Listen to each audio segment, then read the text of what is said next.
Ақтөбедегі дәру медициналық оңалту орталығы 3 жыл ішінде 9 мыңға жуық адамның тірек қимыл жүйесін емдеген. Медицина мекемесінде әсіресе балалар мен жасөспірімдер денсаулығына ерекше көңіл бөлінген. Еліміздің батыс аймағында орналасқан ірі заманауи емхананың жұмысымен бүгін мемлекеттік хатшы Гүлшара Әбдіқалықова танысты.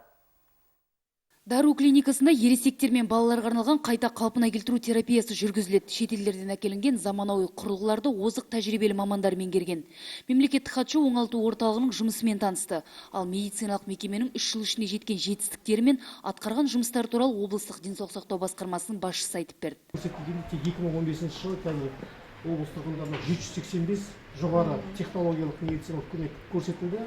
Жыл сайын өсіп келе жатыр. Және айта кететін жай, ауылдық тұрғындардың осы жоғары технологиялық медициналық көмекке қол жетімділігі жыл сайын артып жатыр. Биыл осы 785 науқастың 31,8-і ол ауылдық жерден келген науқастар осы облыс орталығында жоғары технологиялық медициналық көмек алды.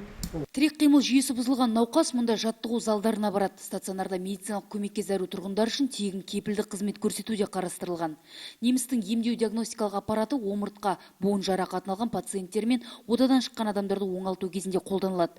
Бұл құрал науқастың жасына, жынысына қойылған диагнозына қарай арнайы бағдарлама арқылы жеке дара ем қабылдауына мүмкіндік береді. Қазір өңірде осындай заманауи орталықтардың қатарын көбейту көзделіп отыр.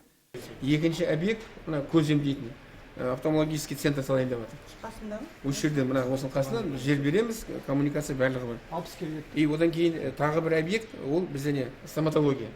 Онда да жігіттер өзінің ақшасын салып стоматология бөлімшесіне салайын деп жатыр. Сонда бізде қазір ең 3 үлкен аурухана ГЧП-менен салынатын болады. Биылдан бастап Дару медициналық оңалту орталығы мемлекет пен жекеменшік серіктестік негізінде жұмыс жасайды.